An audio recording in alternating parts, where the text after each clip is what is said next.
Okay, before we start, I have to do what I did at the beginning of my last video, my Fargo Season 2 analysis, which was bring up my previous analysis. So I guess I just kind of did that. Okay, but that's because this video is a part of a series of videos. So before you go any further in it, make sure you've watched my analyses on Seasons 1 and 2. Now, like I also said in those last videos, the Fargo television show feels perfectly Coen. It captures the essence of their style. In my opinion, the show accomplishes this by using absurdism and cosmic irony, and their relation to fate. In all the ways the past seasons have done this, Season 3 does the same, but it also adds on to them. Like, a major theme of Season 1 is that people are merely animals, an aspect of nature. There's no shortage of this in Season 3. Talk of predators and prey can be found throughout, as well as statues and pictures of all sorts of, usually dangerous, animals. There's even a koi fish in Ray's fish tank, showing him to basically be the Lester of this season. Episode 4 of Season 3 begins with a narration by Billy Bob Thornton, the actor who played Malvo, the character that brought this theme of humans as animals into the first season. In this narration, he basically compares characters of the season with animals. And then a major theme in Season 2 is the failure of communication. The characters are incapable of comprehending their situation and of communicating with each other. In the most extreme examples, we find characters literally losing their ability to speak and characters getting their ears removed. This theme is also prevalent in Season 3, but in many ways it turns the dial up to 11.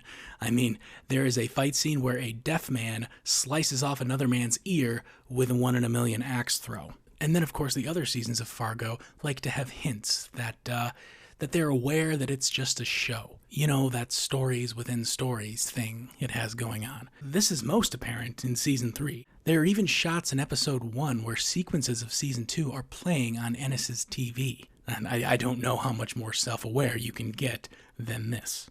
But if I had to decide what Fargo Season 3 was most about, it wouldn't be any of these things, I think.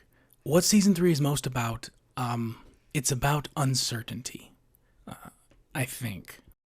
It isn't a coincidence that the season begins and ends in interrogation rooms, not to mention all the scenes that take place in them throughout. The season is about finding the truth, or really defining what the truth is. In Russia, there are 2 words for truth. Pravda is man's truth. Istina is God's truth. The past is unpredictable. I'm pretty sure you made that up. Possibly. But which of us can say with certainty what has actually occurred, and what is simply rumor, misinformation?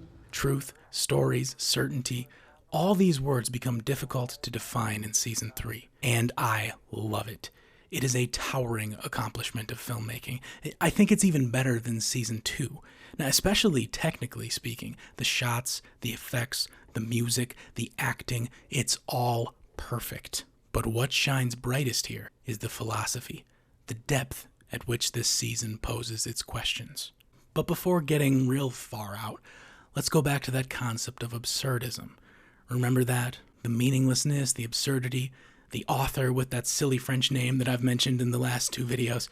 Well, the Camus reference in Season 3 isn't as obvious as it is in 2, but still, I mean, it's here. Sisyphus pushing his massive stone is the picture on the stamp. The dumb little square piece of paper that spurs on the ridiculous feud between the Sussy brothers in this season. And also, on a side note, maybe the fact that it's a 2-cent stamp is also meaningful, because, you know, like how people say, well, my 2 cents, it means an opinion or something. Who knows? But the absurdist reference is beyond intentional.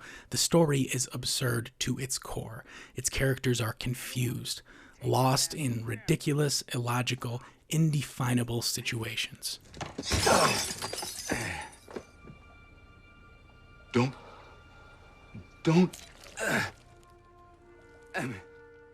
And yeah, the stamp that started the feud between these brothers, well, it also ends up being a murder weapon because, like all other seasons of this show, all sorts of unlikely, ironic situations present themselves. Now that is truly, what are the odds? Over shellfish, she says. So, where do you live? You know, just making conversation, and I tell her the address, 213 Monroe. And she gets this funny look on her face. And she says, which apartment?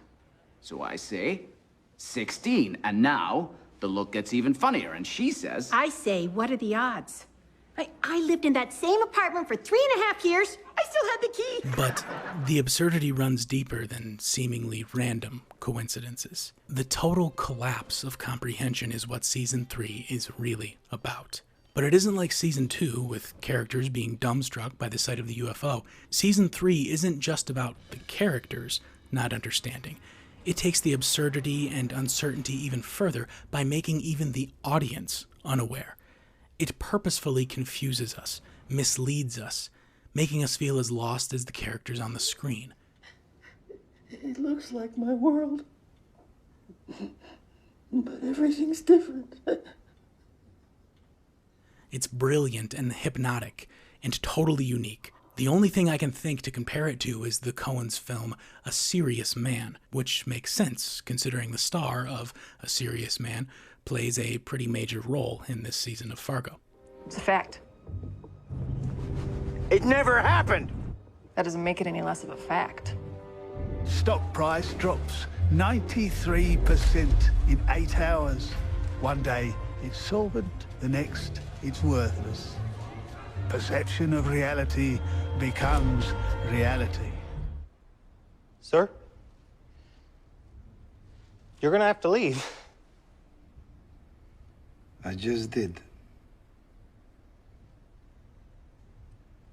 What? You asked and I left. I'm not here. Well, that's... I see you. You think you see me, but your eyes are lying. That's... This season is difficult, if not impossible, to fully understand. But I think that's the point. I'm not talking about certainty. I'm saying there's doubt. It's beyond ambiguous. It's unknowable, impossible. If the question is whether something is white or black, it's not that this season says it's gray.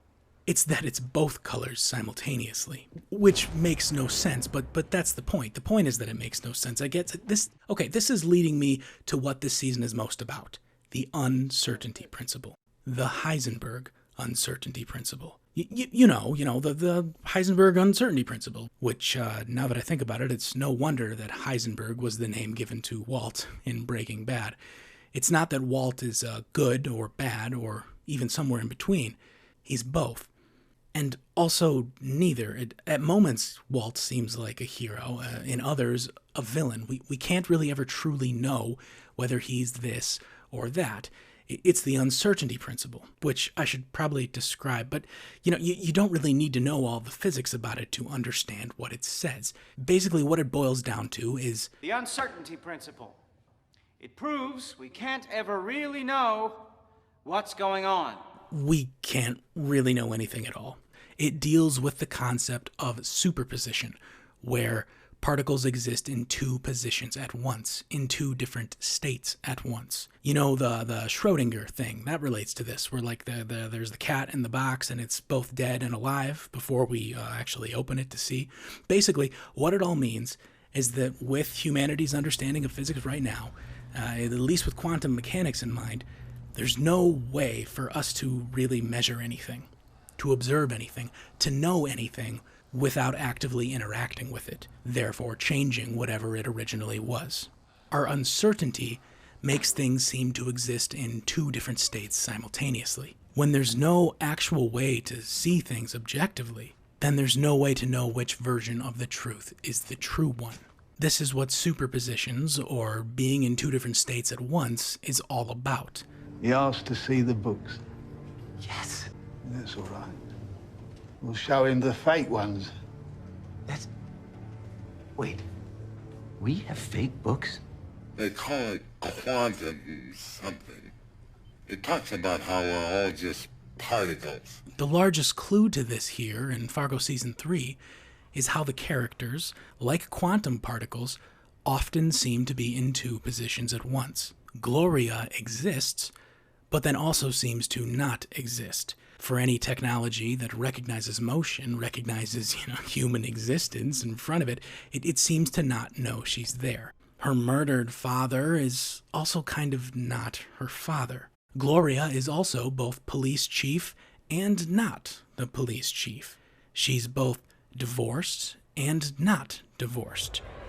Divorced, or not yet, but anyway. Before he goes off to war, a soldier gives his wife a bill of divorce.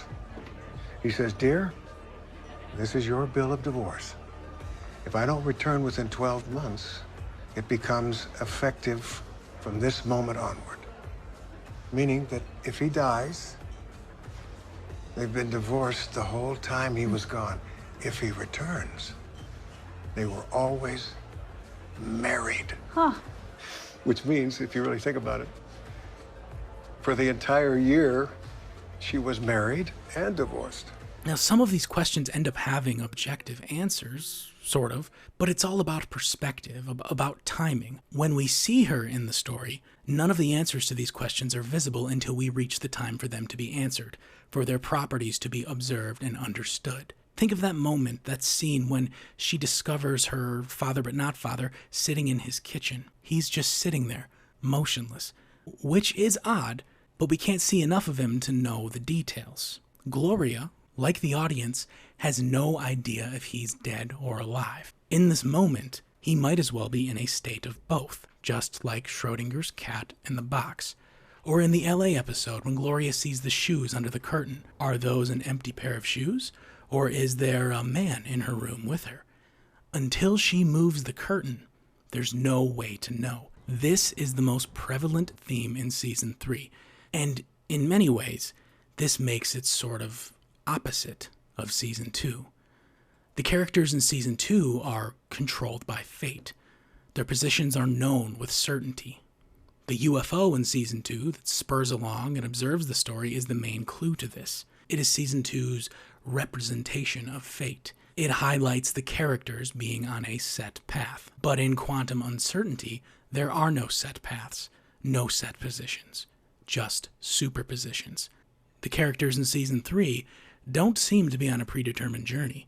And if they are, it's one the audience isn't made aware of. Because again, it's like these characters can be two things at once. I mean, the Stussy brothers have very different positions and trajectories, and yet they are played by the same actor. And then remember that Emmett, the older brother, goes on to murder the younger brother, Ray. Now, whether this was a freak occurrence ordained by the forces of fate, or whether it was intentional, Emmett caused his brother's death. But it ends up not mattering, because the position of the law, which is what decides what's true in the practical sense, decides he didn't have anything to do with his brother's death. That didn't happen. And yet, if evidence is collected, if confessions are made, if a verdict of guilty is entered in a court of law, then its happening becomes as the rocks and rivers, and to argue that it didn't happen is to argue with reality itself. This season shows that what's true and false are much harder to define than you think. I mean, everything in this season is hard to define, like the entire character of Varga, for instance. What is he? I mean, I'm guessing he's used to highlight some global economic issues. Maybe he's used as a bit of a critique on certain aspects of capitalism and all that, and I'm sure his bulimia plays into this. He consumes and eats everything up in sight just to purge the excess, to leave it all to waste after the thrill of the consumption. What the goddamn hell? You have a fat wife. Excuse me? Which part of what I just said is giving you trouble? This is my office. The female Jew is especially vulnerable to the zaftig seduction of the forbidden, being part animal. He's a symbol of greed and all of that, but wouldn't it be nice to know the specifics of his character? To know exactly what he's supposed to represent, we at least need to know who he works for. Do you know what a chicken is? What? A chicken. Do you know what a chicken is? A chicken is an egg's way of making another egg. For a moment, it seems like he works for the Russians. He talks very fondly of old Soviet leaders like Lenin, but then at the end of the show, he implies he's maybe U.S. government or possibly something higher. But all we ever see him do is be a criminal. We see his fancy technology, but we have no idea what he does with it. We don't even know his full name. Honestly, the character doesn't make any sense. Even his final scene in the show, the final scene of the show, we don't know what he does. I mean, sure, he launders money and he hides it offshore, but everyone with power does that. What else does he do? Who does he do it for? And most importantly, will he get away with it? Did he even commit a crime, or was he working under some sort of immunity? We don't know. We end the final scene of the show unsure if he's caught and soon to be arrested, or untouchable and soon to be free. Gloria claims his fate is about to change, but Varga insists that nothing will change. Both characters in the room seem to have made up their mind about what's about to happen, but we have no idea whose prediction will come true. Until that door opens and the authority comes in to make a call, he might as well be in two positions at once. Varga is the definition of an uncertainty, and that's exactly what the show wants him to be. Now, with all this in mind, it appears that Season 3 suggests that the universe, as far as our perception goes, is random and uncertain, not deterministic.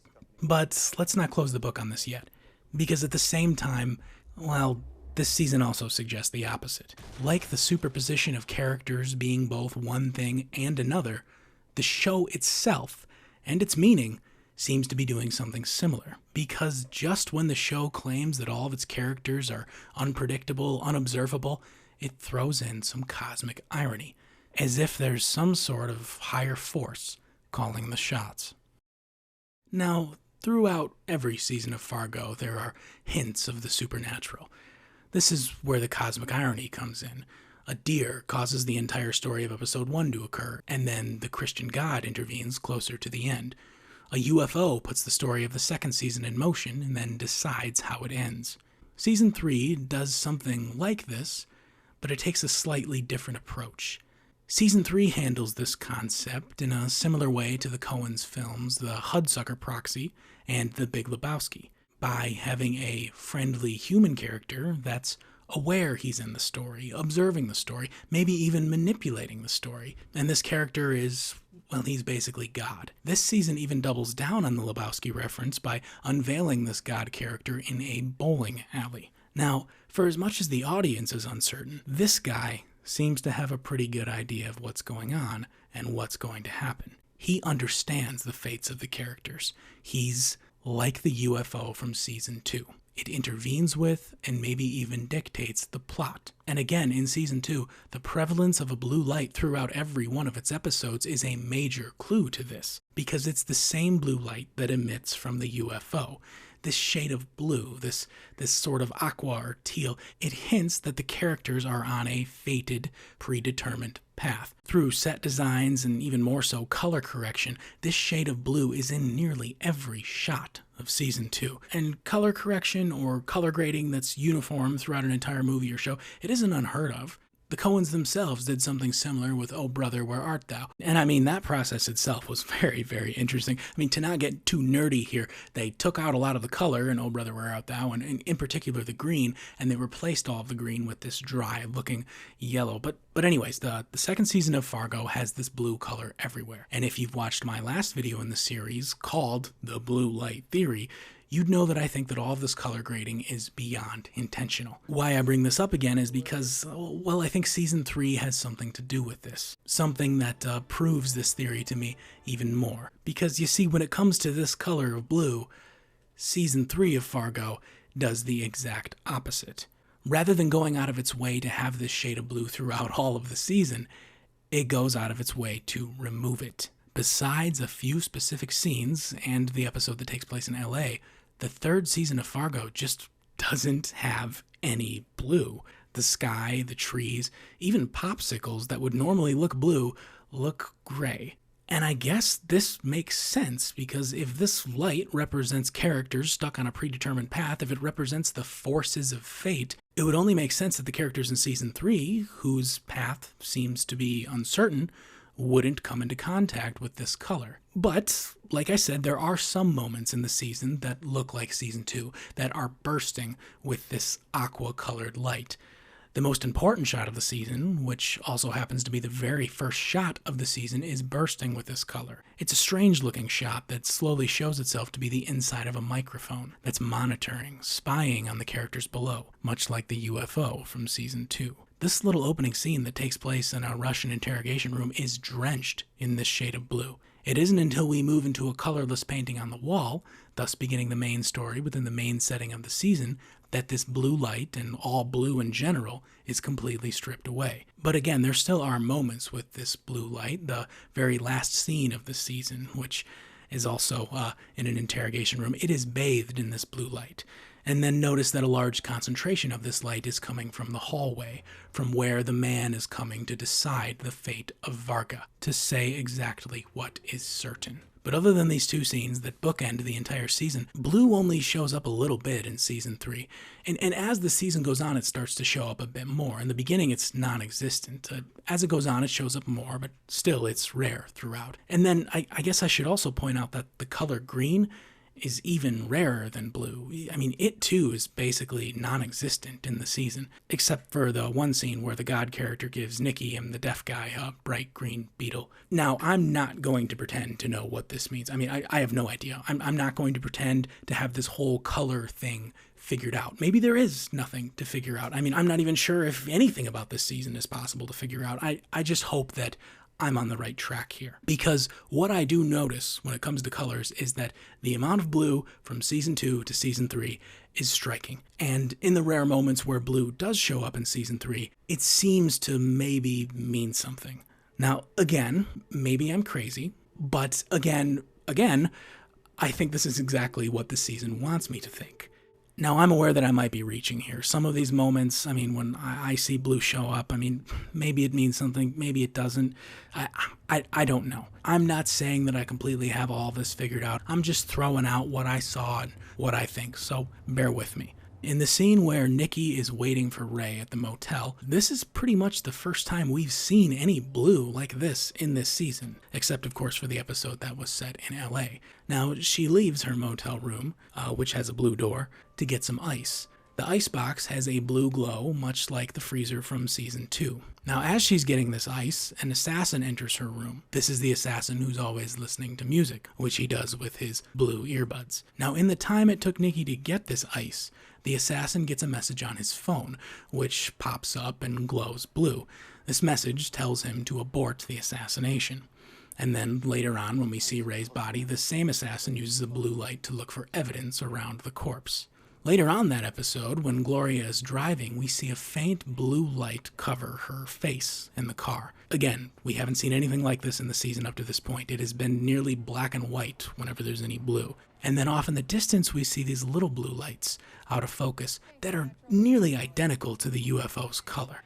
Now, in this moment, when there's blue off behind her and blue sort of in her face, she randomly gets the idea to go back to Ray's house. It's like she just happens to decide this, out of the blue, pun intended, and because of this she discovers Ray's body, again spurring along the plot. And then later in the season, Gloria, for no reason, just decides to finally sign her divorce papers. By doing this basically means that she's no longer in this limbo of being both married and divorced at the same time. By signing this paper, she puts herself on a decipherable path.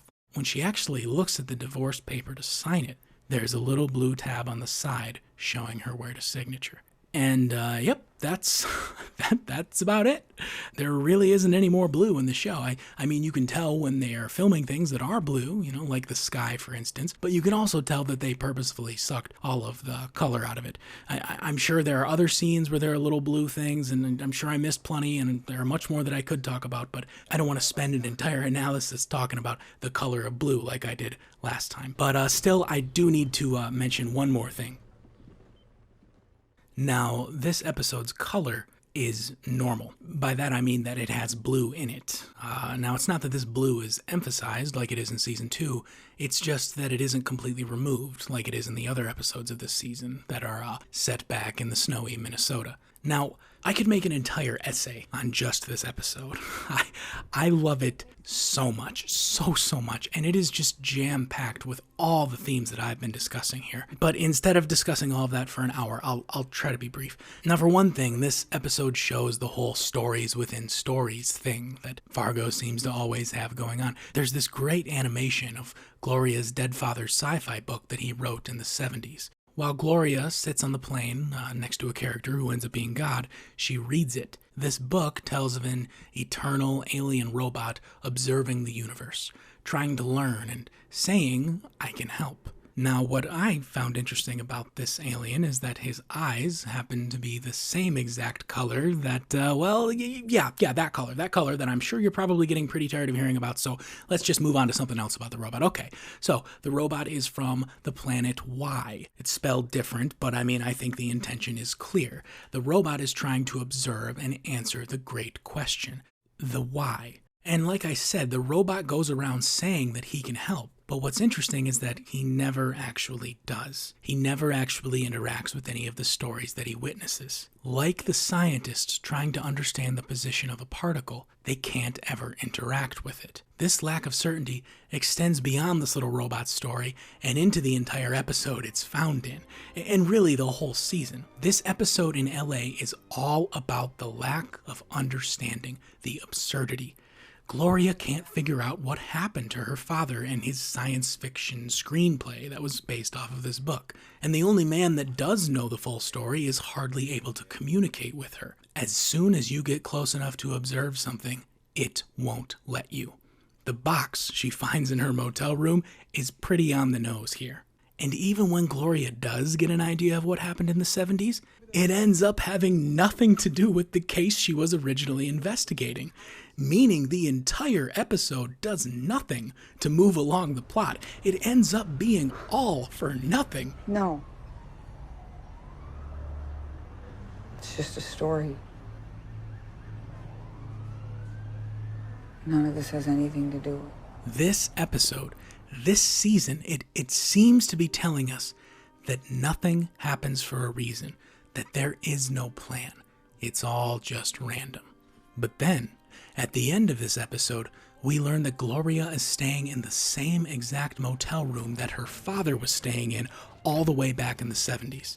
Before Gloria leaves the motel room, she notices that Ennis Stussy is written on the toilet. Or something was written on the toilet, some of it was scratched away, but anyway, the letters on the toilet there spell out Ennis Stussy, which is the exact name of her father. Now, like she thought when she originally came to LA, her father used to be named something else, but then something happened to him in Los Angeles and he had to change his name, take a new identity. This exact toilet is where her father got the idea for his new identity. It is just an incredible coincidence that she happened to be in the same room as him. And remember, again, his name that he got from this toilet bowl is also the thing that got him killed 40 years later. Someone was looking for an Emmett Stussy, a name very similar sounding to his, and they found him by mistake. The name that he was going by because he happened to see it in a toilet bowl in Los Angeles, the same exact toilet bowl in Los Angeles that his daughter is now seeing. It's just so crazy. It's just so unlikely. I mean, it couldn't just be one of those things, could it? It couldn't just be a matter of chance. Fate has to be playing a role here. It must be, right? Let me tell you what I saw in Fallujah. My men, laying in the dirt, with their guts in their boots. How does that, with all respect... You know what an IED is? You either run one over or you don't. That's it, see? It's random. Maybe fate isn't playing a role at all. Maybe this is just all random. I mean, it seems like something is being fated, like maybe a supernatural force is pulling the strings. It really seems like this is the case, but then again... These things happen all the time. Coincidence, random life. You now see the debate, the contradiction between these two statements that the season could be making. Like the superpositions of the characters within the story, there really is no certainty with how the plot within the story came to be.